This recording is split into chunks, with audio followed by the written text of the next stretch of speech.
अध्याय 1 रायचौधरी भवन की सुरम्य सुबह और देव का व्यक्तित्व। ये हवेली केवल ईंट और सीमेंट का ढांचा नहीं थी, बल्कि 3 पीढ़ियों के प्यार, पारिवारिक मर्यादा, हंसी खुशी और अटूट एकता की मिसाल थी। घर की सबसे बड़ी मजबूती थे बुजुर्ग दादाजी अभिराम रायचौधरी और दादी माँ।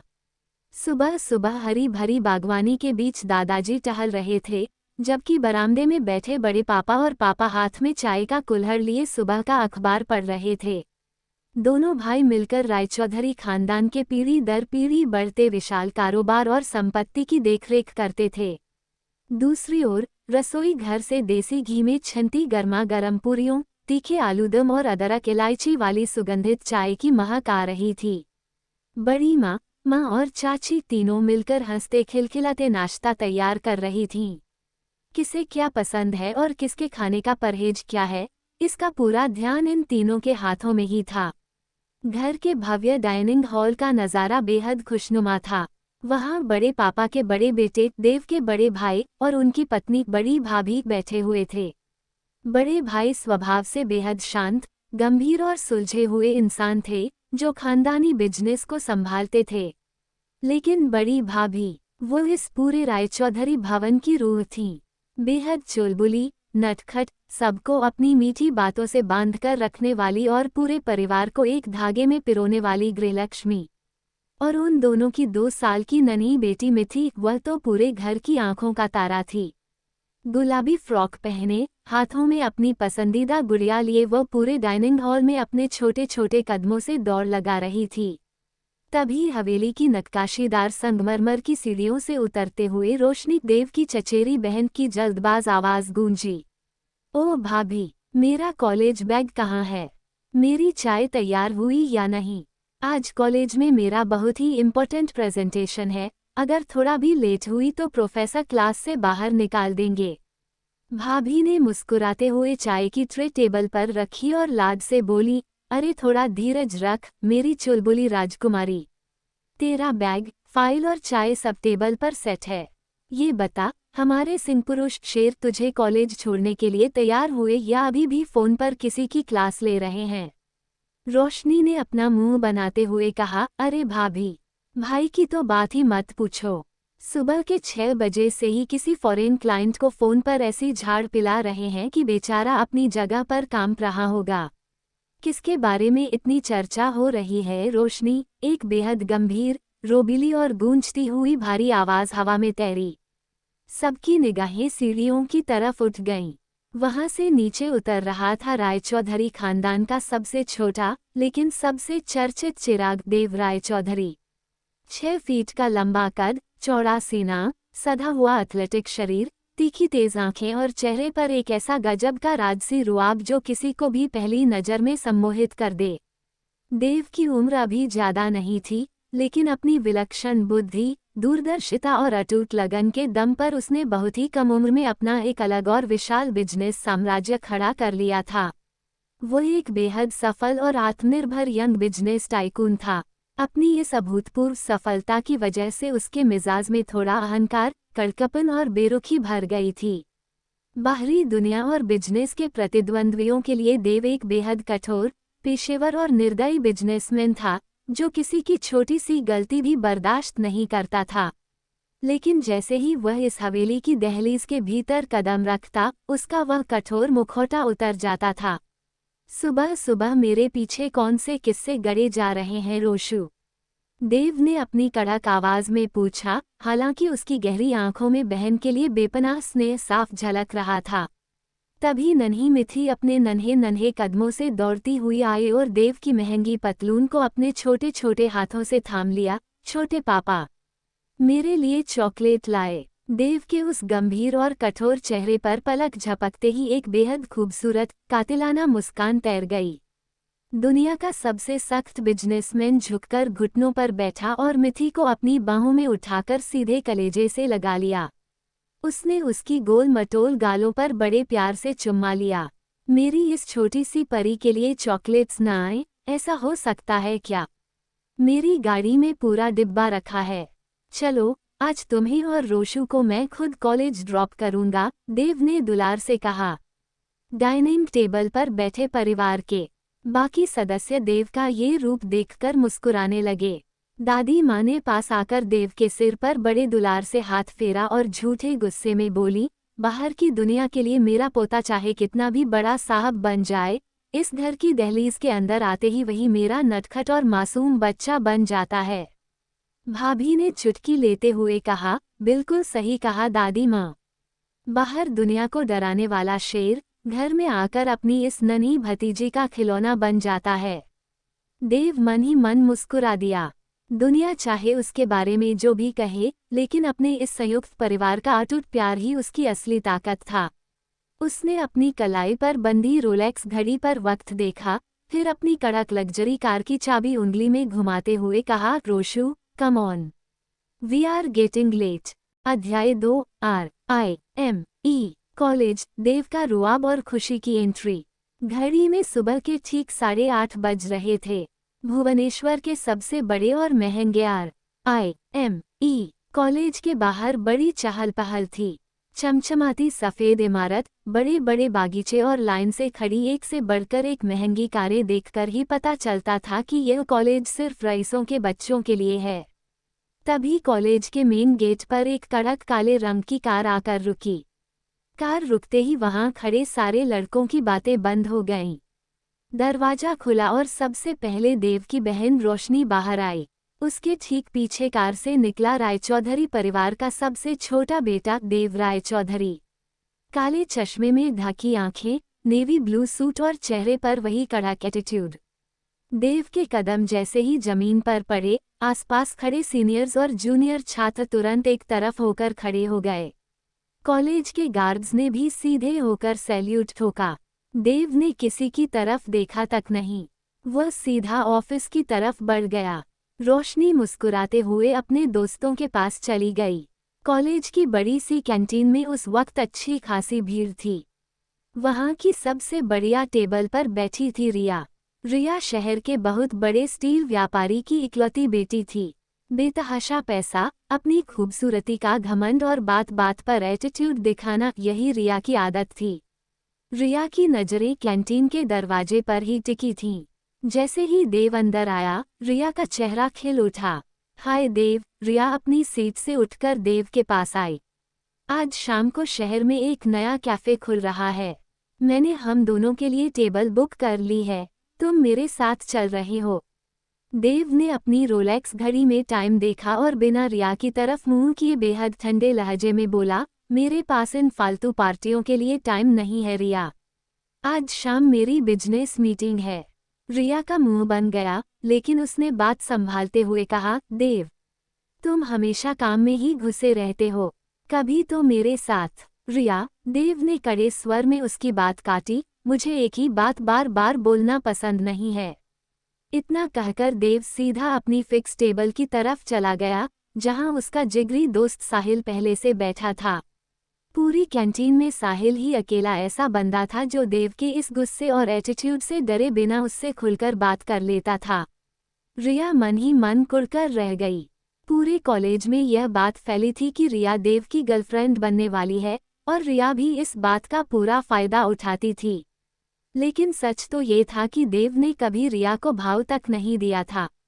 ठीक उसी समय कॉलेज के मेन गेट से एक सादी सी लड़की ने अंदर कदम रखा। हल्के नीले रंग की कुर्ती, सादा सा सलवार, हाथ में ढेरों फाइलें और चेहरे पर सुकून, ये थी खुशी। खुशी बहुत ही साधारण परिवार से आती थी। उसके पापा एक छोटी सी नौकरी करते थे और परिवार बड़ी मुश्किल से चलता था। लेकिन खुशी पढ़ाई में बहुत तेज थी और अपनी पूरी स्कॉलरशिप के दम पर उसने इस महंगे कॉलेज में एडमिशन पाया था। उसके लिए ये कॉलेज कोई स्टाइल मारने की जगह नहीं थी, बल्कि अपने माँ बाप के सपनों को पूरा करने का एक मौका था। खुशी पहली बार इतना बड़ा कॉलेज देख रही थी। वह अपनी फाइलों के पन्ने पलटते हुए सर का केबिन ढूंढ रही थी। उसका पूरा ध्यान सिर्फ अपने कागजों पर था। दूसरी तरफ से रिया गुस्से में पैर पटकती हुई अपनी सहेलियों के साथ आ रही थी। उसके हाथ में स्ट्रॉबेरी शेक का बड़ा सा ग्लास था। अचानक खुशी का ध्यान भटका और उसकी हल्की सी टक्कर रिया से हो गई। झटके से रिया के हाथ से शेक का ग्लास छूटकर उसकी महंगी ड्रेस पर जा गिरा। गाढ़ा गुलाबी शेक उसकी सफ़ेद ड्रेस पर पूरी तरह फैल गया। कैंटीन में 1 मिनट के लिए सन्नाटा छा गया। सब काम छोड़कर लोग उधर ही देखने लगे। What the heck? रिया जोर से चिल्लाई। खुशी घबरा गई। उसने तुरंत अपनी फाइलें संभाली और बोली, ओह, आई एम सो सॉरी। मेरा ध्यान फाइल में था, मैंने आपको देखा ही नहीं। प्लीज मुझे माफ कर दीजिए। रिया ने खुशी को ऊपर से नीचे तक देखा। खुशी की सादी कुर्ती, बिना ब्रांड की चप्पलें और हाथ में सस्ती फाइलें देखकर रिया का घमंड सिर चढ़कर बोलने लगा। तुम जैसी अनपढ़ और गंवार लड़की की हिम्मत कैसे हुई मुझसे टकराने की? रिया ने चिल्लाते हुए कहा। जानती भी हो मेरी इस ड्रेस की कीमत। तुम्हारा पूरा परिवार मिलकर भी इस एक ड्रेस के पैसे नहीं दे सकता। खुशी ने अपनी गलती के लिए तमीज से माफी मांगी थी, लेकिन परिवार और औकात जैसे शब्दों ने उसके स्वाभिमान को चोट पहुंचाई। खुशी का चेहरा गंभीर हो गया। उसने अपनी नजरें उठाईं और सीधे रिया की आंखों में देखा। सुनिए मैडम, खुशी की आवाज एकदम साफ और पक्की थी। मुझसे गलती हुई, इसलिए मैंने तमीज से आपसे तुरंत माफी मांग ली। इसका मतलब ये बिल्कुल नहीं है कि आप मेरे परिवार या मेरी औकात पर बात करेगी। कपड़े महंगे होने से इंसान की सोच बड़ी नहीं हो जाती। पूरी कैंटीन के होश उड़ गए। आज तक इस कॉलेज में रिया के सामने किसी ने मुंह खोलने की हिम्मत नहीं की थी। साहिल ने देव की कोहनी मारते हुए कहा, भाई, जरा उधर देख, तेरी कथित गर्लफ्रेंड को कोई सीधा जवाब दे रहा है। देव ने अपनी कॉफी की घूंट ली और चुपचाप उस सादे कपड़ों वाली लड़की को देखने लगा, जिसके चेहरे पर डर का नामो निशान तक नहीं था। तू मुझे तमीज सिखाएगी? रिया का चेहरा गुस्से से लाल हो गया। उसने अपना हाथ उठाया और खुशी को थप्पड़ मारने के लिए आगे बढ़ी। खुशी ने अपनी आंखें बंद नहीं की, बल्कि वहीं डटकर खड़ी रही। लेकिन इससे पहले कि रिया का हाथ खुशी के गाल तक पहुंचता, एक भारी और मजबूत हाथ ने हवा में ही रिया की कलाई दबोच ली। पकड़ इतनी कड़क थी कि रिया के मुंह से हल्की सी चीख निकल गई। सबने मुड़कर देखा। रिया का हाथ पकड़े कोई और नहीं, बल्कि खुद देव रायचौधरी खड़ा था। अध्याय 3, खामोश निगाहें और नया मोड़। कैंटीन का माहौल एकदम शांत हो गया। हर किसी की सांसें मानो अटक सी गई थीं। किसी ने सपने में भी नहीं सोचा था कि देव रायचौधरी किसी आम लड़की के लिए बीच में आएगा, वो भी रिया के खिलाफ। रिया ने दर्द और हैरानी से देव की तरफ देखा। देव, तुम ये क्या कर रहे हो? इस लड़की ने मेरी इतनी महंगी ड्रेस खराब कर दी और ऊपर से मुझे ही तमीज सिखा रही है। छोड़ो मेरा हाथ। देव ने रिया की कलाई छोड़ी, लेकिन उसकी आंखों में अजीब सी सख्ती थी। उसने ठंडे लहजे में कहा, रिया, कैंटीन में तमाशा बनाना बंद करो। उसने अपनी गलती मानकर माफी मांग ली थी। इसके बाद भी चीखना, चिल्लाना और हाथ उठाना तुम्हारी बेवकूफ़ी दिखा रहा है। रिया का चेहरा शर्म और गुस्से से लाल हो गया। पूरी कैंटीन के सामने देव का उसे इस तरह डांटना उसके घमंड पर बहुत बड़ा थप्पड़ था। वह बिना कुछ बोले, पैर पटकती हुई अपने दोस्तों के साथ वहां से निकल गई। अब कैंटीन में सिर्फ देव और खुशी एक दूसरे के सामने खड़े थे। खुशी ने राहत की सांस ली और फिर अपनी नजरें उठाकर देव को देखा। देव की कड़क शख्सियत और उसकी गहरी काली आंखें किसी को भी नर्वस कर सकती थीं, लेकिन खुशी ने हिम्मत जुटाई। थैंक यू, खुशी ने धीमी लेकिन पक्की आवाज में कहा। अगर आप बीच में नहीं आते तो बात और बिगड़ जाती। देव ने खुशी को ऊपर से नीचे तक एक नज़र देखा। उसकी सादगी, बिना किसी डर के आंखों में आंखें डालकर बात करने का अंदाज, ये सब देव के लिए बिल्कुल नया था। इस कॉलेज में लड़कियां उससे बात करने का बहाना ढूंढती थीं या उसके एटीट्यूड से डरती थीं, लेकिन खुशी के चेहरे पर ऐसा कुछ नहीं था। देव के चेहरे पर कोई भाव नहीं आया। उसने अपने सूट का बटन ठीक किया और बेहद रूखे स्वर में बोला, मुझे शुक्रिया कहने की जरूरत नहीं है। मैंने ये तुम्हारे लिए नहीं किया। मुझे अपनी कैंटीन में ये घटिया ड्रामा पसंद नहीं है, बस इसलिए रोका। खुशी का स्वाभिमान फिर से जाग उठा। उसे एहसास हुआ कि सामने खड़ा इंसान भले ही मदद कर चुका हो, लेकिन उसका एटीट्यूड भी रिया से कुछ खास अलग नहीं है। खुशी ने हल्का सा सिर हिलाया और मुस्कुराकर बोली, वजह जो भी हो, पर मदद तो मदद होती है। फिर भी आइंदा मैं अपना ध्यान रखूंगी ताकि किसी को मेरे लिए ड्रामा न करना पड़े। इतना कहकर खुशी अपनी फाइलें संभालते हुए सीधा प्रोफेसर के केबिन की तरफ बढ़ गई। देव वहीं खड़ा उसे जाते हुए देखता रहा। साहिल धीरे से उसके पास आया और कंधे पर हाथ रखकर मुस्कुराते हुए बोला, वाह भाई, बंदी में दम तो है। पहली बार किसी ने तेरे इस मिस्टर रायचौधरी वाले एटीट्यूड को इतनी आसानी से झेल लिया और जवाब भी दे दिया। देव ने साहिल को घूर कर देखा। बकवास मत कर साहिल, चलो क्लास का टाइम हो रहा है। लेकिन भले ही देव ने बात टाल दी, पर उसके दिमाग में उस सादी सी लड़की का चेहरा और उसकी बेबाक आंखें छप चुकी थीं। उसे नहीं पता था कि यह तो बस शुरुआत है और RIME कॉलेज का यह नया सेमेस्टर उसकी जिंदगी में कौन सा तूफान लाने वाला है। क्या खुशी इस अमीर कॉलेज के माहौल में खुद को संभाल पाएगी? और जब देव और खुशी बार बार एक दूसरे के सामने आएंगे, तब उनके बीच की यह तकरार क्या नया मोड़ लेगी। अध्याय 4, पहली क्लास और टकराते रास्ते। प्रोफेसर के केबिन से अपनी स्कॉलरशिप और सब्जेक्ट्स का अप्रूवल लेकर खुशी राहत की सांस लेते हुए बाहर निकली। कॉलेज की विशाल सीढ़ियों से उतरते हुए वह अपनी क्लासरूम ढूंढ रही थी। RIME का बिजनेस मैनेजमेंट डिपार्टमेंट इतना बड़ा था कि नए स्टूडेंट का भटक जाना आम बात थी। इकोनॉमिक्स की क्लास 204। आखिर ये रूम नंबर 204 है कहाँ? खुशी बड़बड़ाते हुए दीवारों पर लगे साइनबोर्ड देखने लगी। तभी पीछे से किसी की परिचित हंसी सुनाई दी। खुशी ने मुड़कर देखा तो देव की चचेरी बहन रोशनी अपने 2-3 दोस्तों के साथ चली आ रही थी। रोशनी स्वभाव से देव की तरह कड़क बिल्कुल नहीं थी, वह काफी खुशमिजाज और मिलनसार थी। उसने कैंटीन वाला पूरा ड्रामा देखा था और खुशी की हिम्मत देखकर मन ही मन उसकी कायल हो गई थी। हाय, तुम खुशी हो न? रोशनी ने पास आकर दोस्ताना अंदाज में पूछा। मैं रोशनी, तुम शायद रूम 204 ढूंढ रही हो। खुशी ने थोड़ी हिचकिचाहट के साथ सिर हिलाया। हाँ, मेरी पहली क्लास वहीं है। मुझे थोड़ा रास्ता समझने में दिक्कत हो रही थी। कोई बात नहीं, मेरी भी वही क्लास है। चलो साथ चलते हैं, रोशनी ने मुस्कुराते हुए कहा और खुशी के साथ चलने लगी।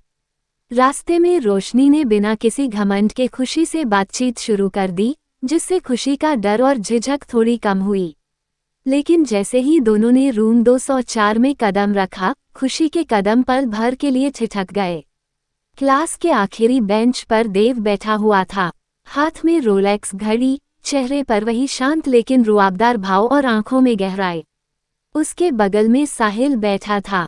पूरी क्लास में एक अलग ही सन्नाटा और अनुशासन था, क्योंकि देव की मौजूदगी ही ऐसी थी कि कोई बेवजह शोर मचाने की हिम्मत नहीं करता था।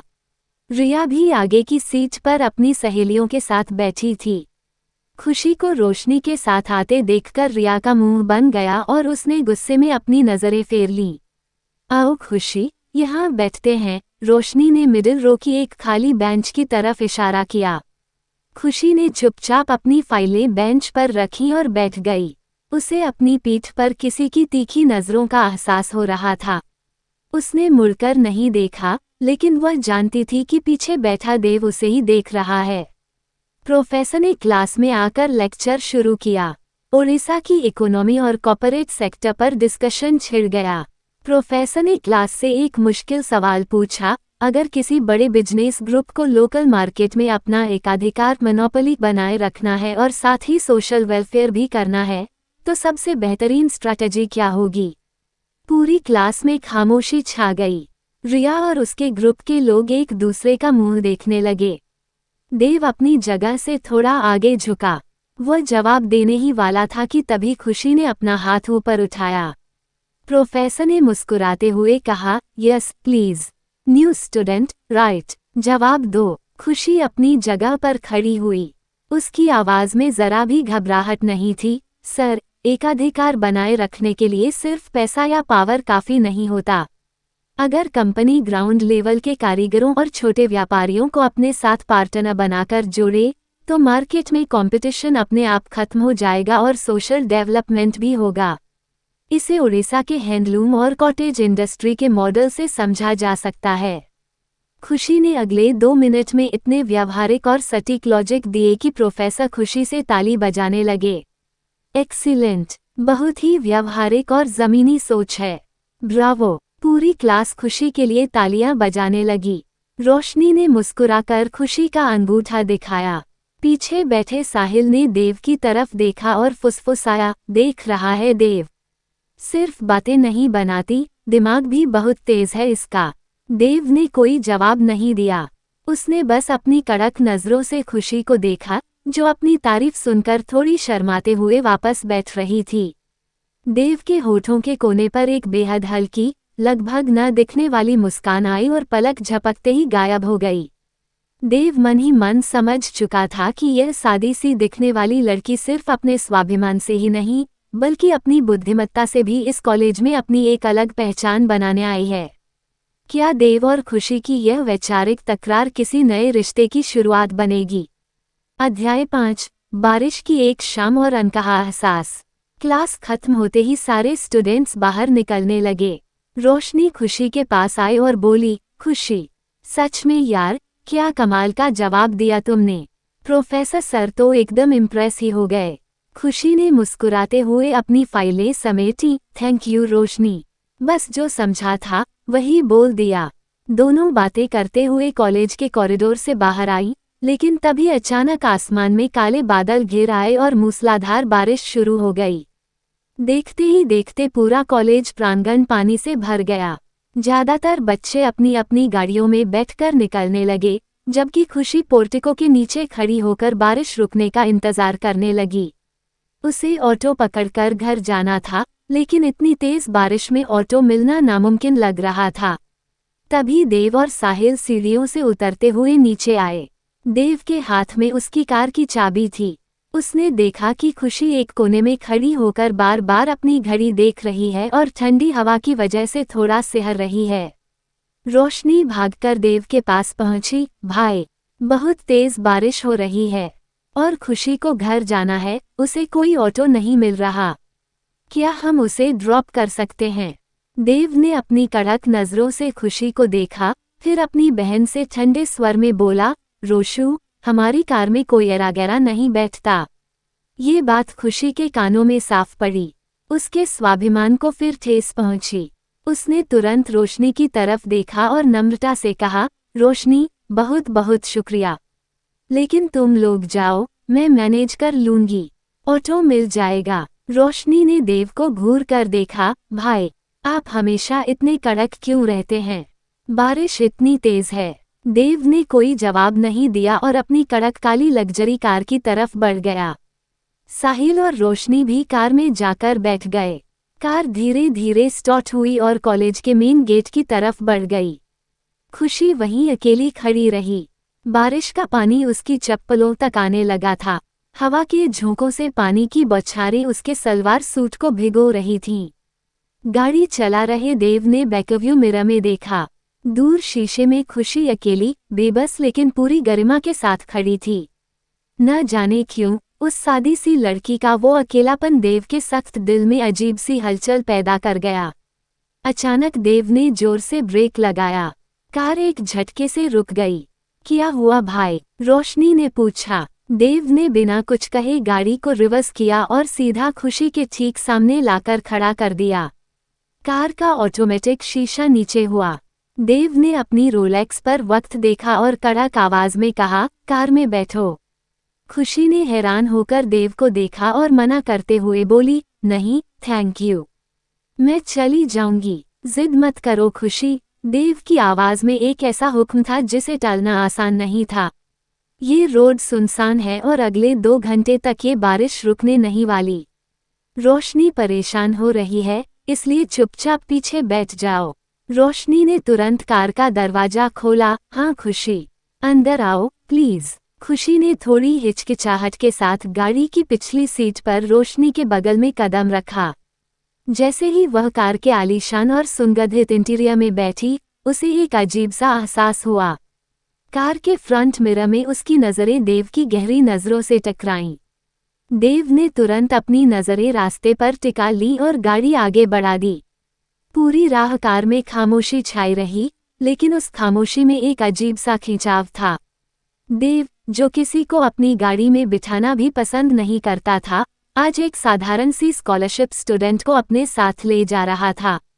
जब गाड़ी खुशी के छोटे से मोहल्ले के मोड़ पर रुकी, तो खुशी ने उतरते हुए कहा, थैंक यू मिस्टर रायचौधरी। देव ने बस हल्का सा सिर हिलाया।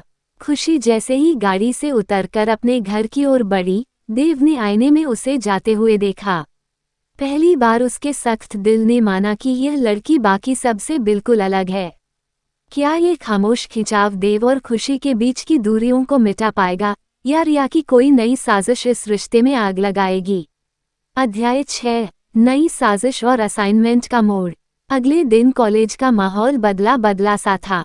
बारिश थम चुकी थी, लेकिन कल शाम की बात पूरे कॉलेज में आग की तरह फैल चुकी थी। रिया को जब पता चला कि देव ने न सिर्फ खुशी को अपनी कार में बिठाया बल्कि उसे खुद उसके घर तक छोड़ा, तो उसका गुस्सा 7वें आसमान पर पहुंच गया। कैंटीन में बैठी रिया अपनी सहेलियों पर चिल्ला रही थी, उस 2 कौड़ी की लड़की की इतनी हिम्मत। देव रायचौधरी की कार में आज तक मेरे अलावा कोई लड़की नहीं बैठी। वह गंवार लड़की समझती क्या है खुद को? रिया की खास सहेली ने कान में फुसफुसाया, रिया, रोने से कुछ नहीं होगा। अगर उस खुशी को सबक नहीं सिखाया, तो वह देव के और करीब आ जाएगी। आज इकोनॉमिक्स की क्लास में बड़ा प्रोजेक्ट मिलने वाला है, कुछ ऐसा कर कि वो पूरे कॉलेज के सामने जलील हो जाए। रिया के चेहरे पर एक कुटिल मुस्कान तैर गई, तुम सही कह रही हो। आज उसे पता चलेगा कि रायचौधरी परिवार की पहुंच और मेरी नफरत में क्या ताकत है। उधर रूम नंबर 204 में इकोनॉमिक्स के प्रोफेसर ने क्लास में एंट्री ली। Good morning students. जैसा कि आप जानते हैं, इस सेमेस्टर का पहला बड़ा मिड टर्म प्रोजेक्ट आज अनाउंस हो रहा है, प्रोफेसर ने फाइलों का पुलिंदा टेबल पर रखते हुए कहा। यह एक ग्रुप प्रोजेक्ट है, और इस बार ग्रुप्स मैं खुद डिसाइड करूंगा। पूरी क्लास में खुसपुस शुरू हो गई। रोशनी ने खुशी का हाथ दबाते हुए कहा, काश हम दोनों एक ही ग्रुप में आ जाएं। प्रोफेसर ने लिस्ट पढ़नी शुरू की। कई नाम बोलने के बाद उन्होंने कहा, और अगला ग्रुप है देव रायचौधरी, साहिल और। प्रोफेसर थोड़ा रुककर लिस्ट देखने लगे। और खुशी। ये सुनते ही पूरी क्लास सन्न रह गई। रिया अपनी सीट से झटके में खड़ी हो गई। सर, ये कैसे हो सकता है? देव के साथ हमेशा मेरा ग्रुप बनता आया है। आप उस नई लड़की को देव के साथ कैसे रख सकते हैं? प्रोफेसर ने कड़क आवाज में कहा, सिट डाउन रिया। यह एकेडमिक्स है, आपकी कोई पर्सनल पार्टी नहीं। खुशी हमारी टॉप स्कॉलरशिप होल्डर है और देव इस क्लास के बेस्ट प्रैक्टिकल माइंड हैं। ये कॉम्बिनेशन इस प्रोजेक्ट के लिए सबसे बेस्ट है। रिया गुस्से से पैर पटकती हुई बैठ गई। उसकी आंखों में खुशी के लिए सिर्फ जहर भरा था। खुशी ने चौंककर पीछे मुड़कर देखा। देव अपनी सीट पर बड़े इत्मीनान से बैठा था। उसके चेहरे पर कोई खास हैरानी नहीं थी, बस उसकी गहरी काली आंखें खुशी पर टिकी थीं। साहिल ने खुशी को देखकर मुस्कुराते हुए थम्स अप दिया। क्लास खत्म होने के बाद देव और साहिल कॉरिडोर में खड़े होकर प्रोजेक्ट की फाइलों पर बात कर रहे थे। तभी खुशी हिचकिचाते हुए उनके पास पहुंची। मिस्टर रायचौधरी, खुशी ने अपनी आवाज को संयमित रखते हुए कहा, प्रोजेक्ट का टॉपिक काफी बड़ा है, ओडिशा के रूरल मार्केट्स का डिजिटल ट्रांसफॉर्मेशन। हमें आज शाम से ही इस पर काम शुरू करना होगा। देव ने अपने सूट का कफलिंग ठीक किया और रूखे स्वर में बोला, मुझे मत सिखाओ कि काम कब शुरू करना है। आज शाम 4 बजे मेरे रायचौधरी ऑफिस पहुंच जाना। मैं लेट होने वालों को बर्दाश्त नहीं करता। खुशी को उसका ये रोबीला अंदाज थोड़ा चुभा, लेकिन उसने शांत रहकर कहा, ठीक है, मैं ठीक 4 बजे पहुंच जाऊंगी। जैसे ही खुशी वहां से हटी, रिया दूर खंभे के पीछे से ये सब देख रही थी। उसके दिमाग में एक खतरनाक साजिश पक चुकी थी। 4 बजे ऑफिस पहुंचेगी न तू? देख खुशी, आज तेरा ऐसा हाल करूंगी कि तू कॉलेज तो क्या, भुवनेश्वर में मुंह दिखाने लायक नहीं रहेगी। रिया ने मन ही मन बुदबुदाते हुए अपना फोन निकाला और किसी को कॉल लगाया। क्या खुशी सही सलामत देव के ऑफिस पहुंच पाएगी? या रिया की साजिश देव और खुशी के बीच कोई नई दरार पैदा कर देगी। अध्याय 7, साजिश का जाल और समय का इम्तिहान। दोपहर के 3:30 बज चुके थे। खुशी अपने छोटे से घर में बैठी प्रोजेक्ट की शुरुआती फाइलों को रीचेक कर रही थी। उसे पता था कि देव कितना समय का पाबंद और कड़क इंसान है। अगर वह 4 बजे से 1 मिनट भी लेट हुई तो देव को उसके स्वाभिमान पर उंगली उठाने का मौका मिल जाएगा। खुशी ने जल्दी से अपनी सादी नीली कुर्ती पहनी, फाइलें बैग में रखीं और घर से निकल पड़ी। लेकिन जैसे ही वह अपने मोहल्ले की सुनसान गली से मुख्य सड़क की तरफ बढ़ी, अचानक उसके सामने 2 नकाबपोश लड़के बाइक पर आकर रुके। खुशी घबराकर पीछे हटी। कौन हो तुम लोग? मेरा रास्ता क्यों रोक रहे हो? खुशी ने मजबूत आवाज में पूछा। उनमें से एक लड़के ने खुशी के हाथ से प्रोजेक्ट फाइलों वाला बैग झपटने की कोशिश की। खुशी ने बैग कसकर पकड़ लिया, लेकिन दूसरे लड़के ने उसे धक्का दे दिया। खुशी जमीन पर गिर पड़ी और उसकी फाइलें सड़क पर बिखर गईं। ये रिया के भाड़े के गुंडे थे। रिया का प्लान साफ था, खुशी की फाइलें छीनकर उसे नुकसान पहुंचाना और उसे 4 बजे तक देव के ऑफिस न पहुंचने देना, ताकि देव गुस्से में खुशी को प्रोजेक्ट से बाहर निकाल दे और कॉलेज में उसकी थू-थू हो जाए। छोड़ो मेरा बैग, खुशी ने हिम्मत नहीं हारी। वह धूल झाड़कर उठी और गुंडों से भिड़ गई। गली के मोड़ से कुछ स्थानीय लोग खुशी की चिल्लाने की आवाज सुनकर दौड़ पड़े। लोगों को आते देख दोनों गुंडे हड़बड़ा गए। उन्होंने खुशी की फाइलों पर पैर रखकर उन्हें खराब करने की कोशिश की और बाइक स्टार्ट करके भाग निकले। खुशी घुटने के बल बैठकर अपनी फटी और गंदी हुई फाइलों को समेटने लगी। उसकी कुर्ती पर धूल लग चुकी थी और कोहनी में हल्की चोट भी आई थी। उसने रोलेक्स घड़ी का वक्त याद किया, दोपहर के 3:50। उसके पास सिर्फ 10 मिनट थे। उसकी आंखें नम थीं, लेकिन उसमें हार मानने का नाम नहीं था। उसने गंदी फाइलों को समेटा और लंगड़ाते हुए मुख्य सड़क की ओर भागी। उधर रायचौधरी ग्रुप ऑफ कंपनीज के भव्य और गगनचुंबी कॉर्पोरेट दफ्तर में सन्नाटा पसरा हुआ था। देव अपने शानदार ग्लास ऑफिस की रिवॉल्विंग चेयर पर बैठा था। सामने कांच की मेज पर 2 कप ब्लैक कॉफी रखी थी।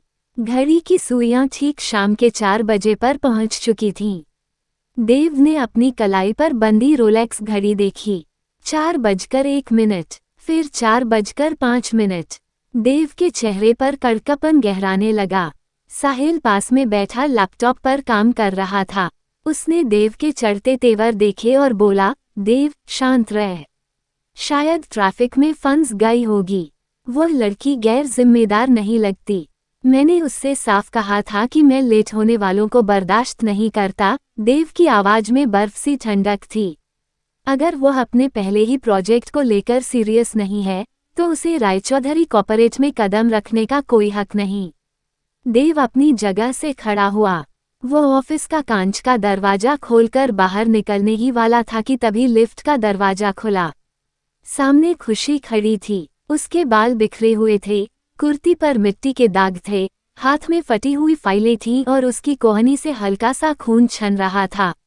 वह हाँफ रही थी, जैसे कई किलोमीटर दौड़कर आई हो। देव के कदम वहीं थम गए। उसके चेहरे का कड़कपन पल भर में हैरानी में बदल गया। साहिल भी अपनी सीट से उठ खड़ा हुआ। शाम के 4:12। I am sorry, mister Raychaudhuri, खुशी ने अपनी कांपती आवाज को संभालते हुए कहा। उसने फटी फाइलों को अपने सीने से चिपका रखा था। मैं लेट हो गई, लेकिन मैं प्रोजेक्ट का काम छोड़कर नहीं भागी। देव की नजरें खुशी के चेहरे से होती हुई उसकी चोटिल कोहनी पर गईं। देव के सख्त दिल में एक अजीब सी कसक उठी। उसका गुस्सा पल भर में गायब हो गया। ये सब क्या है? देव ने आगे बढ़कर कड़क लेकिन थोड़ी फिक्रमंद आवाज में पूछा। तुम्हें ये चोट कैसे लगी? खुशी ने अपनी आंखें नीची कर लीं। वह देव के सामने खुद को बेबस या लाचार नहीं दिखाना चाहती थी। कुछ नहीं, बस रास्ते में एक छोटा सा एक्सीडेंट हो गया था। देव ने खुशी के चेहरे को गौर से देखा। उसकी पारखी नजरें समझ गईं कि यह कोई साधारण एक्सीडेंट नहीं है। देव ने बिना एक शब्द कहे खुशी का हाथ पकड़ा और उसे अपने पर्सनल केबिन के सोफे पर बिठा दिया। साहिल को इशारा करते हुए देव ने कहा, साहिल, फर्स्ट एड बॉक्स लाओ अभी। क्या देव खुशी पर हुए इस हमले की सच्चाई जान पाएगा? और जब उसे पता चलेगा कि इसके पीछे रिया का हाथ है, तो रायचौधरी का गुस्सा क्या तूफान लाएगा? अध्याय 8, मरहम और सच का साया। देव की कड़क उंगलियों का स्पर्श खुशी की कलाई पर था। खुशी ने झिझकते हुए अपना हाथ पीछे खींचने की कोशिश की। मिस्टर रायचौधरी, मैं ठीक हूँ, इसकी जरूरत नहीं है, चुपचाप बैठी रहो। देव की आवाज में हुक्म था, लेकिन इस बार उसमें कोई कड़वाहट नहीं थी। साहिल तुरंत फर्स्ट एड बॉक्स ले आया। देव ने खुद रुई में एंटीसेप्टिक दवा लगाई और खुशी की चोटिल कोहनी पर बहुत धीरे से लगाने लगा। देव रायचौधरी, जिसने कभी किसी के आगे झुकना नहीं सीखा था, वह आज एक साधारण सी लड़की के जख्मों पर मरहम लगा रहा था। साहिल ये सब देखकर हैरान था। दवा लगते ही खुशी की सिसकी निकल गई और उसने अनजाने में देव के सूट की बांह कसकर पकड़ ली। देव ने पल भर के लिए अपनी नजरें उठाईं। दोनों की आंखें एक दूसरे से टकराईं। उस एक पल के लिए कमरे में वक्त थम सा गया। किसने किया ये? देव ने दवा लगाते हुए बेहद शांत लेकिन भारी आवाज में पूछा। मैंने कहा ना, बस सड़क पर थोड़ा संतुलन बिगड़ गया था। खुशी ने बात टालनी चाहिए। देव ने दवा की शीशी साइड टेबल पर रखी और सीधे खुशी की आंखों में देखा। मुझसे झूठ बोलने की कोशिश मत करो, खुशी। एक्सीडेंट में कपड़े फटते हैं, लेकिन फाइलों पर जूतों के निशान नहीं बनते। बताओ, रास्ते में क्या हुआ था? खुशी खामोश रही। वह देव के सामने खुद को बेबस नहीं दिखाना चाहती थी और न ही बिना सबूत किसी पर इल्जाम लगाना चाहती थी। तभी साहिल ने ध्यान से खुशी की उन फटी फाइलों को देखा। फाइलों के पन्नों के बीच एक छोटा सा पेंडेंट अटका हुआ था। साहिल ने उसे उठाया और आंखें बड़ी कर ली। देव, जरा ये देखना। देव ने साहिल के हाथ से वह पेंडेंट लिया। वह सोने का एक खास डिजाइनर पेंडेंट था, जिस पर आर लिखा हुआ था। ये तो रिया का पेंडेंट है। साहिल चौंककर बोला। कल ही तो वह कॉलेज में इसे सबको दिखा रही थी। पूरे केबिन में सन्नाटा छा गया। खुशी ने भी चौंककर उस पेंडेंट को देखा। उसे अब समझ आया कि उन हमलावरों का मकसद उसका बैग चोरी करना नहीं, बल्कि उसे जलील करना और देव की नजरों में गिराना था। देव के चेहरे के भाव पलक झपकते ही बदल गए। उसकी काली आंखों में एक भयानक तूफान तैरने लगा। उसका जबड़ा भिंच गया और हाथों की नसें तन गईं। रायचौधरी का गुस्सा अपने पूरे शबाब पर था। साहिल, देव की दहाड़ से पूरा केबिन कांप उठा। अभी रिया को फोन लगाओ और उससे कहो कि अगले 15 मिनट के अंदर वह मेरे ऑफिस में होनी चाहिए। अगर वह नहीं आई तो उसके बाप की कंपनी का हर शेयर कल सुबह तक रोड पर होगा। खुशी घबराकर अपनी जगह से उठी। मिस्टर रायचौधरी, प्लीज, आप ये सब मत कीजिए। प्रोजेक्ट की फाइलें भले ही खराब हो गई हैं, लेकिन मुझे सब याद है। हम काम पूरा कर सकते हैं। देव ने खुशी की तरफ देखा। उसकी आंखों में खुशी के लिए एक अजीब सी नरमी और रिया के लिए बेइंतहा नफरत थी। यह अब सिर्फ प्रोजेक्ट की बात नहीं है, खुशी, देव ने बहुत नीची और गंभीर आवाज में कहा। उसने रायचौधरी के सामने गेम खेलने की कोशिश की है। और सबसे बड़ी बात, उसने तुम्हें चोट पहुंचाई है। क्या रिया देव के इस खौफनाक रूप का सामना कर पाएगी? और जब रिया ऑफिस पहुंचेगी, तब देव का ये तूफान क्या नया बवंडर खड़ा करेगा? अध्याय 9, रायचौधरी का तांडव और रिया का अंत।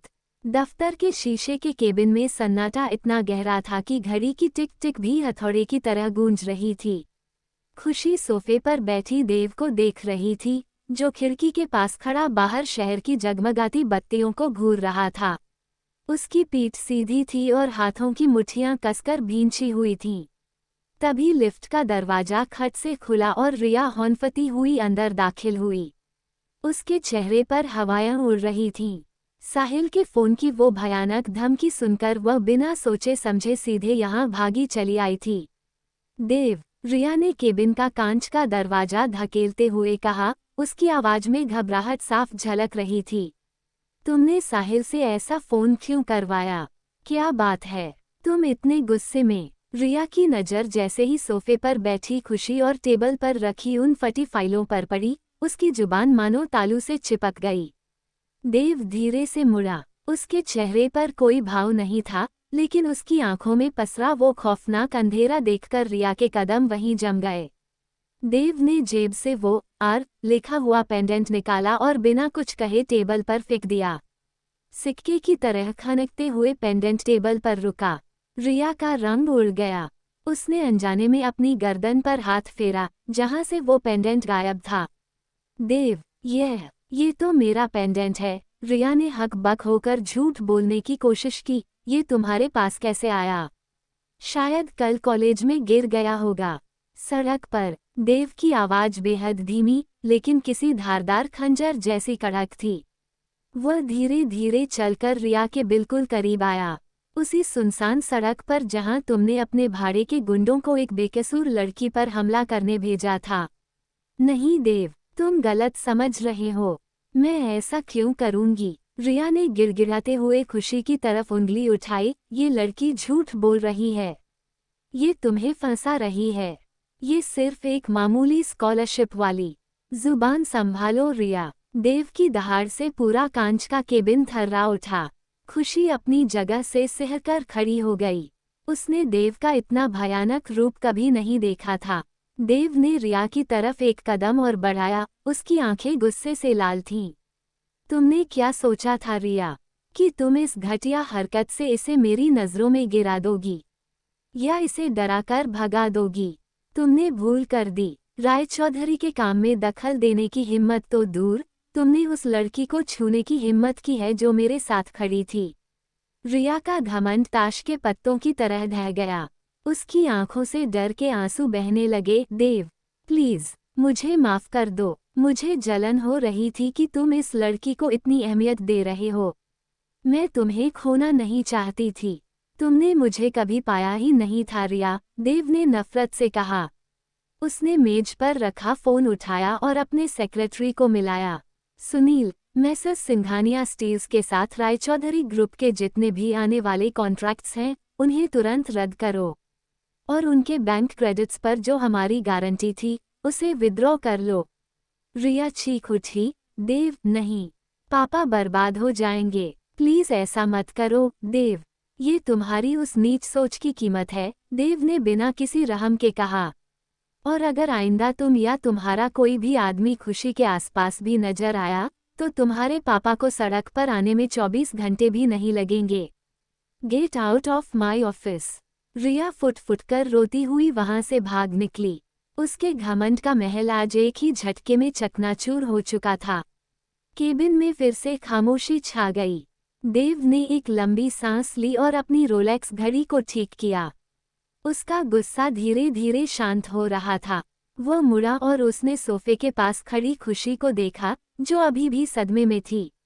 तुम ठीक हो? देव ने अपनी कड़क आवाज को जितना हो सके उतना धीमा करते हुए पूछा। खुशी ने देव को देखा। आज पहली बार उसे उस बेपरवाह और अमीर बिजनेसमैन के पीछे छिपा वो इंसान दिखा जो सच और स्वाभिमान की रक्षा करना जानता था। अपने इतने बड़े बिजनेस पार्टनर का नुकसान सिर्फ मेरे लिए कर दिया। खुशी की आवाज कांप रही थी। देव खुशी के करीब आया।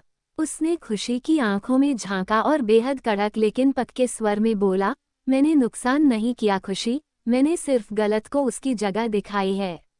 और रही बात तुम्हारी, तो रायचौधरी अपनी टीम के स्वाभिमान से कभी समझौता नहीं करता। खुशी ने बस एक खामोश नज़र देव पर डाली। उस रात दफ्तर की ठंडी रोशनी में दो अलग अलग दुनिया के लोगों के दिल में एक अनकहा एहसास जन्म ले चुका था। एक ऐसा एहसास जिसे न देव झुठला सकता था और न खुशी। क्या यह नया एहसास उनके बीच की दूरियों को मिटा पाएगा, या रायचौधरी भवन की पुरानी परंपराएं इनके रास्ते में दीवार बनकर खड़ी होंगी? अध्याय 10, उधड़े पन्ने और नई राहें। रिया के जाने के बाद दफ्तर का माहौल बेहद शांत हो चुका था। खिड़की से बाहर चमकती हुई भुवनेश्वर की रंगीन रोशनी अब उस कांच के केबिन पर एक नशीला सा साया डाल रही थी। साहिल ने बुद्धिमानी दिखाते हुए चुपचाप केबिन का दरवाज़ा बाहर से बंद कर दिया था, ताकि दोनों को थोड़ा वक्त मिल सके। देव ने अपनी टाई की गांठ थोड़ी ढीली की और सोफे के पास रखी उन बिखरी फटी हुई फाइलों की ओर देखा। वो खुद नीचे झुका और जमीन पर फैले उन पन्नों को उठाने लगा। मिस्टर रायचौधरी, आप रहने दीजिए, मैं कर लूंगी। खुशी तुरंत आगे बढ़ी और पन्नों को समेटने लगी। मैंने कहा था ना खुशी, तुम मेरे सामने कमजोर बनने की कोशिश मत किया करो, देव ने बिना ऊपर देखे कहा, लेकिन इस बार उसकी आवाज में एक अजीब सी नरमी थी। उसने सारे पन्ने समेटकर मेज पर रखे। तुम्हारी मेहनत की कद्र करना जानता हूं मैं। ये पन्ने भले ही फट गए हों, लेकिन जो तुमने इसमें लिखा है वह बेकार नहीं जाएगा। खुशी ने अपनी नजरें उठाईं। देव के चेहरे पर अब वह पहले जैसी कड़क परछाई नहीं थी। उसने अपनी कोहनी की चोट को दबाते हुए एक हल्की सी मुस्कान के साथ कहा, शुक्रिया हर उस चीज के लिए जो आपने आज मेरे लिए की। मुझे लगा था कि आप सिर्फ एक रईस और घमंडी इंसान हैं, जिन्हें दूसरों के स्वाभिमान की कोई परवाह नहीं होती। देव के होठों के कोने पर एक हल्की सी मुस्कान तैर गई। वह मेज से टिककर खड़ा हो गया और अपनी जेब में हाथ डालते हुए बोला, लोग अक्सर वही देखते हैं जो वे देखना चाहते हैं, मिस खुशी। लेकिन रायचौधरी सिर्फ अपनी शर्तों पर जीता है, और अपनों की रक्षा करना मेरी सबसे पहली शर्त है। अपनों की रक्षा, ये शब्द खुशी के कानों में गूंज उठे। उसका दिल अचानक जोर से धड़कने लगा। क्या उसने देव के मुंह से अपना सुना था? प्रोजेक्ट के लिए हमारे पास अब भी बहुत वक्त है। देव ने माहौल की गंभीरता को हल्का करने के लिए विषय बदला। साहिल से कहकर मैं इन पेपर्स का नया प्रिंटआउट निकलवा देता हूँ, लेकिन आज के लिए इतना काफी है। तुम्हें आराम की जरूरत है। नहीं, मैं ठीक हूँ। हम आज ही आउटलाइन फाइनल कर सकते हैं, खुशी ने जिद की। देव ने कड़क नजर से उसे देखा, यह मेरा हुक्म है, कोई रिक्वेस्ट नहीं।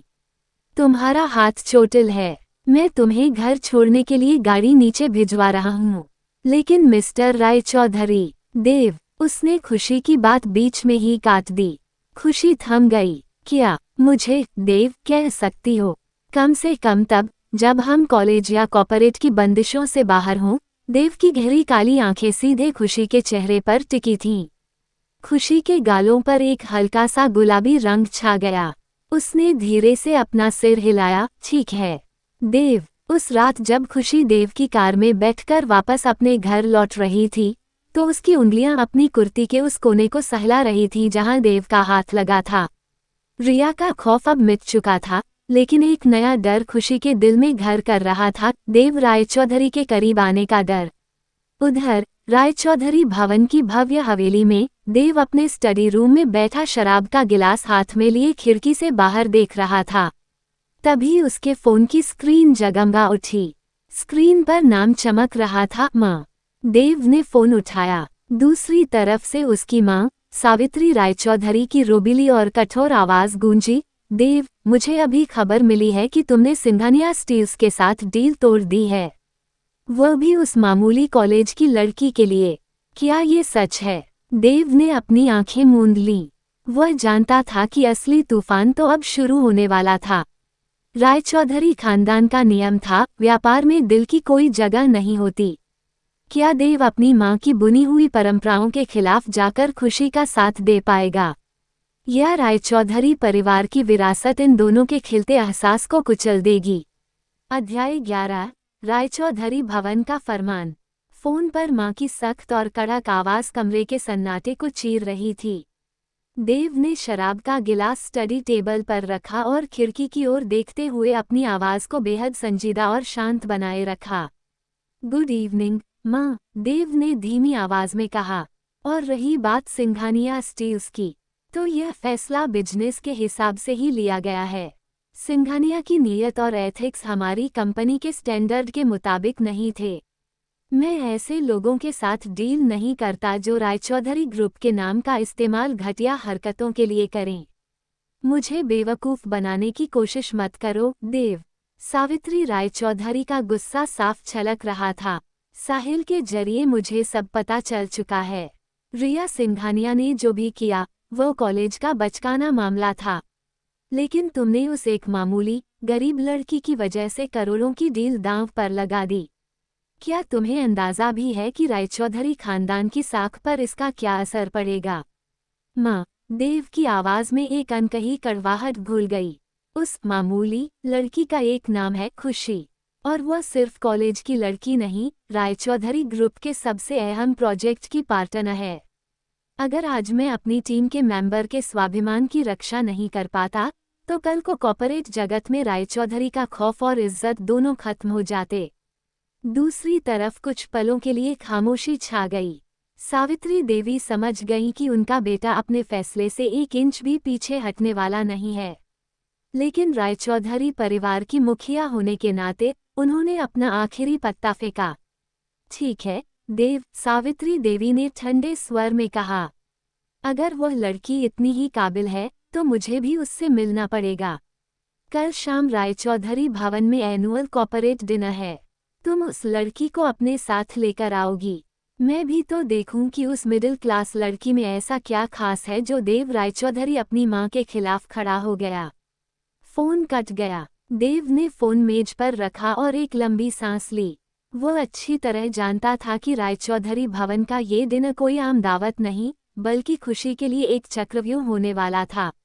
उसकी मां खुशी को जलील करने और यह साबित करने में कोई कसर नहीं छोड़ेंगी कि वह इस हाई सोसाइटी का हिस्सा कभी नहीं बन सकती। अगली सुबह RIME राइम कॉलेज का माहौल पूरी तरह बदल चुका था। रिया सिंघानिया और उसकी सहेलियां आज कॉलेज में कहीं नजर नहीं आ रही थीं। कल शाम ऑफिस में जो कुछ हुआ, उसकी भनक पूरे कॉलेज में लग चुकी थी। जो लोग कल तक खुशी का मजाक उड़ाते थे, आज वे उससे बात करने के बहाने ढूंढ रहे थे। खुशी अपनी कोहनी पर पट्टी बांधे कैंटीन में बैठी थी। रोशनी उसके पास दौड़ती हुई आई और बेहद उत्सुकता से बोली, खुशी, यार तू सच में क्या चीज है। पूरे कॉलेज में खबर फैली है कि देव रायचौधरी ने रिया के पापा की कंपनी के साथ अपनी सारी डील्स तोड़ दी, और वो भी तेरे लिए। ये सच है क्या? खुशी ने चाय का कप पकड़ा और नीची नजरों से बोली, रोशनी, उन्होंने ये किसी के लिए नहीं, बल्कि अपने उसूलों के लिए किया है। मिस्टर रायचौधरी, मेरा मतलब, देव ऐसे ही हैं। देव, रोशनी ने आंखें मटकाते हुए चुटकी ली। ओहो, मिस्टर रायचौधरी से सीधे देव। बात काफी आगे बढ़ चुकी है मैडम। खुशी का चेहरा शर्म से लाल हो गया। उसने बात बदलने की कोशिश की ही थी कि तभी कैंटीन के गेट पर सन्नाटा छा गया। देव और साहिल अंदर दाखिल हुए। ब्लैक फॉर्मल ट्राउजर और वाइट शर्ट में देव हमेशा की तरह बेहद प्रभावशाली लग रहा था। उसकी नजरें सीधे कैंटीन के कोने में बैठी खुशी पर जाकर टिकीं। वह बिना किसी की परवाह किए सीधे खुशी की टेबल की तरफ बढ़ा। कैंटीन में मौजूद हर स्टूडेंट की सांसें थम गईं। कैसी हो अब? देव ने खुशी के सामने खड़े होकर पूछा। उसकी कड़क आवाज में खुशी के लिए छिपी फिक्र साफ महसूस की जा सकती थी। मैं बिल्कुल ठीक हूँ, खुशी ने थोड़ा संभल कर कहा। आप यहाँ, मुझे तुमसे एक जरूरी बात करनी है। देव ने साहिल की तरफ देखा, जिसने रोशनी को इशारे से अलग हटने का इशारा किया। जब वे दोनों अकेले बचे, तो देव खुशी के करीब झुका और बेहद गंभीर स्वर में बोला, आज शाम रायचौधरी भवन में हमारा एनुअल कॉर्पोरेट डिनर है, और मेरी माँ ने तुम्हें खास तौर पर इनवाइट किया है। खुशी चौंक गई, मुझे? लेकिन मैं वहाँ क्या करूँगी? मैं उस दुनिया का हिस्सा नहीं हूँ देव। मैं जानता हूँ, देव ने उसकी आंखों में आंखें डालकर कहा, और मैं ये भी जानता हूँ कि वहाँ जाना तुम्हारे लिए आसान नहीं होगा। मेरी माँ और वहाँ का माहौल तुम्हारे स्वाभिमान का इम्तिहान ले सकता है, लेकिन अगर तुम मेरे साथ खड़ी रहोगी, तो कोई भी तुम्हें नीचा नहीं दिखा पाएगा। क्या तुम मुझ पर इतना भरोसा करती हो? खुशी ने देव के चेहरे को देखा। उसकी गहरी आंखों में छलावा नहीं, बल्कि एक अजीब सा सुकून और सुरक्षा का एहसास था। खुशी को एहसास हुआ कि भले ही पूरा शहर उसके खिलाफ हो जाए, लेकिन अगर देव का हाथ उसके हाथ में है, तो वह किसी भी तूफान का सामना कर सकती है। खुशी ने एक गहरी सांस ली और धीरे से अपना सिर हिलाया। अगर आप साथ हैं, तो मैं आऊंगी। क्या खुशी रायचौधरी भवन के उस आलीशान और सख्त माहौल में अपना वजूद कायम रख पाएगी? यह सावित्री रायचौधरी का घमंड खुशी और देव के बीच एक कभी न मिटने वाली दीवार खड़ी कर देगा। अध्याय 12 चक्रव्यूह में कदम। शाम के 7 बज चुके थे। भुवनेश्वर की सबसे पॉश कॉलोनी में स्थित रायचौधरी भवन किसी महल की तरह रोशनी से जगमगा रहा था। मुख्य द्वार पर उड़ीसा के बड़े बड़े उद्योगपतियों, नौकरशाहों और राजनेताओं की गाड़ियों की लंबी कतार लगी थी। हवेली के मुख्य प्रांगण में क्लासिकल म्यूजिक बज रहा था। वेटर शैंपेन के ग्लास लिए घूम रहे थे और मेहमान अपनी अपनी हैसियत के किस्से बयान कर रहे थे। तभी एक काली रोल्स रॉयस मुख्य पोर्टिको में आकर रुकी। कार का दरवाजा खुला और सबसे पहले देव रायचौधरी बाहर निकला। ब्लैक टैक्सीडो में देव का व्यक्तित्व बेहद सम्मोहक और प्रभावशाली लग रहा था। उसने कार का दूसरा दरवाजा खोला और अपना हाथ आगे बढ़ाया। गाड़ी से खुशी बाहर निकली। खुशी ने बेहद सादी लेकिन खूबसूरत गहरे नीले रंग की संभलपुरी हैंडलूम साड़ी पहनी थी, जिसके किनारों पर जरी का बारीक काम था। उसके बाल सलीके से बंधे थे और चेहरे पर कोई भारी मेकअप नहीं था। उसकी इस सादगी में एक ऐसा ग्रेस और गरिमा थी जिसने पल भर के लिए पोर्टिको में मौजूद सभी लोगों की नज़रें अपनी ओर खींच लीं। खुशी ने थोड़ा हिचकिचाते हुए देव के आगे बढ़े हुए हाथ को देखा। घबराओ मत, देव ने बेहद धीमी और आश्वस्त करने वाली आवाज में कहा। बस अपनी रीढ़ सीधी रखो। याद रखो, तुम यहाँ किसी की दया पर नहीं, अपनी काबिलियत के दम पर आई हो। खुशी ने एक लंबी सांस ली और अपना हाथ देव के हाथ में दे दिया। देव की कड़क और गर्म पकड़ ने खुशी के सारे डर को पल भर में दूर कर दिया। जैसे ही दोनों ने भव्य हॉल में कदम रखा, पूरे हॉल में खुसपुस शुरू हो गई। ये लड़की कौन है? देव के साथ सुना है कोई कॉलेज की स्कॉलरशिप स्टूडेंट है। क्या रायचौधरी खानदान का वारिस अब ऐसे लोगों के साथ उठने बैठने लगा है? तभी सीढ़ियों से उतरती हुई एक रोबीली महिला पर सबकी नजरें टिक गईं। सफेद सिल्क की साड़ी, गले में हीरों का कीमती हार और चेहरे पर बेइंतहा घमंड सावित्री रायचौधरी। सावित्री देवी के कदम देव और खुशी के सामने आकर रुक गए। उनकी तेज, पारखी नजरें खुशी के सिर से लेकर पांव तक का मुआयना करने लगीं। उनकी आंखों में खुशी की सादगी के लिए सराहन नहीं, बल्कि एक ठंडी नफरत थी। तो तुम हो खुशी? सावित्री देवी की कड़क आवाज गूंजी। मैंने सुना है राइम कॉलेज में तुम काफी नाम कमा रही हो, लेकिन कॉर्पोरेट की इस दुनिया में सिर्फ किताबों का ज्ञान काफी नहीं होता। लड़की। खुशी ने अपनी नजरें नीची करने के बजाय सीधे सावित्री देवी की आंखों में देखा। उसके चेहरे पर विनम्रता तो थी, लेकिन रत्ती भर भी खौफ नहीं था। नमस्ते मैम, खुशी ने हाथ जोड़कर कहा। किताबें सिर्फ ज्ञान देती हैं, लेकिन स्वाभिमान और मेहनत इंसान को किसी भी दुनिया में खड़ा होना सिखा देती हैं। मुझे यकीन है कि रायचौधरी ग्रुप भी इन्हीं बुनियादों पर टिका है। हॉल में मौजूद कुछ बिजनेसमैन खुशी के इस सधे हुए और निडर जवाब से प्रभावित हुए बिना न रह सके। सावित्री देवी के चेहरे पर एक सख्त लकीर उभर आई।